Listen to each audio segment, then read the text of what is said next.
তো hi hello, welcome to my channel Lipika Pal. তো তোমাদের সাথে একটা ভিডিও শেয়ার করছি। এই যে আমি ষষ্ঠী মায়ের কাছে যাব, ষষ্ঠী তলায়, সেখানে পুজো দিতে। তো তার জন্য রেডি হয়েছি আর কি। তো চলো সবাই আমরা ষষ্ঠী মায়ের কাছে যাই পুজো দিতে।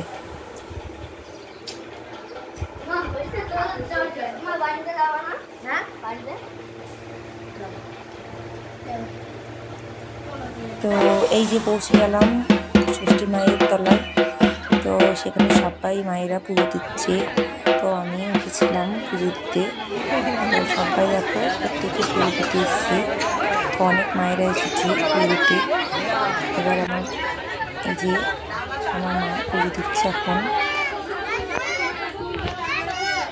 আর বাকি মায়েরাও দিচ্ছে, প্রত্যেকে দিচ্ছে একে একে এসে। আর দেখো কত মানুষজন জমা হয়েছে। আর তার মধ্যে একটা মায়ের মাথায় মা ষষ্ঠী এসেছে নাকি এরকম বলে। এইদিকে আমরা গরমে এদিকে বসে আছি একটা মাচায়। তারপরে বিকেলবেলায় ছবি